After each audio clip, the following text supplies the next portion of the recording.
So following from the previous example, we saw that we had a piecewise defined function that looked like this. We had k of x equals to x squared if x was positive, and it equated to x cubed if x was negative.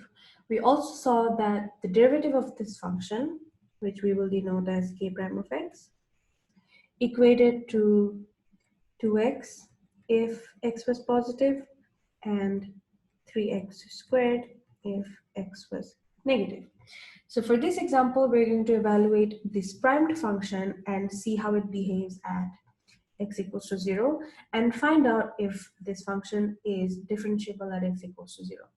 So first of all, let's analytically see the behavior, and to see that for that we can draw the graph first.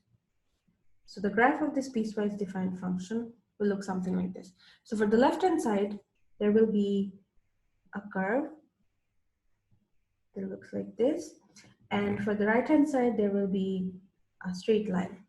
So for the left-hand side, we see there is a curve because for the left-hand side, the graph is denoted when x is negative by this function 3x squared. Since this is an x squared, so we know that we will have a curve for the left-hand side. For the right-hand side, it's denoted when x is positive. So I know this part of this graph is dictated by this function here, which is 2x, and this is the function for a straight line. So which is why the graph looks something like this. And we also see from the graph that at x equals to 0, there is a sharp corner.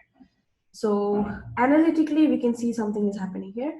But for differentiability, we know that what we need to first find is we need to see if the limit exists for the derivative function. And the derivative function is limit h tends to 0, f x plus h minus f of x divided by h. We need to see that this limit exists for the derivative function for the function to be differentiable at a given point of x. So for this, let's start and see what we get for this function here at x equals to 0. So first of all, let's evaluate the limit of the right-hand side first. So let's see for x when x is greater or equal to 0. So we have the limit h tends to 0. So we have the function to be 2x for the right-hand side.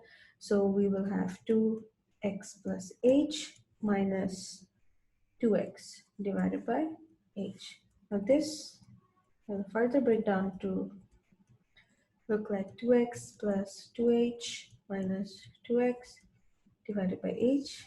The 2x gets cancelled out. And what we get is 2h by h, which is simply 2. So we get 2 for the right-hand limit here.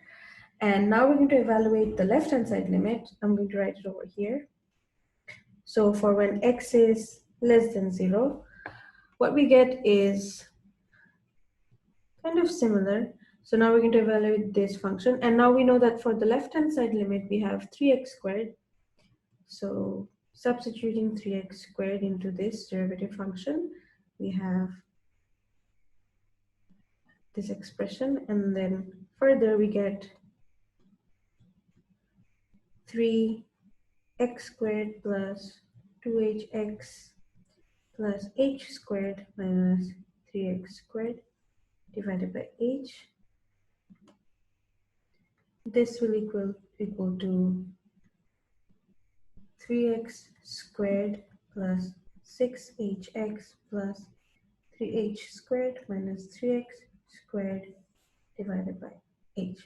Now from further algebraic manipulation, what we get is 3h 2x plus h divided by h.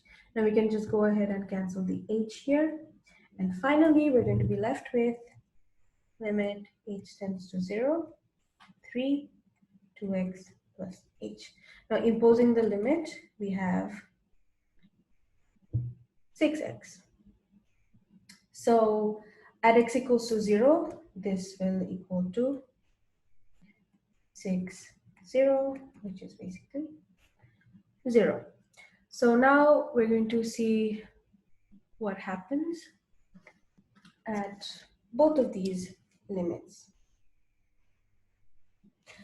Now we can see that for the right hand side limit, what we get was 2, and for the left hand side limit, what we get is 0. So we see a total difference here. We see that the right hand side limit and the left hand side limit does not equate. So in this manner, we can say that since the limits don't equate, the limit, this limit of the derivative function does not exist. So since this limit does not exist, we can say clearly that this k prime function is not differentiable at x equals to 0.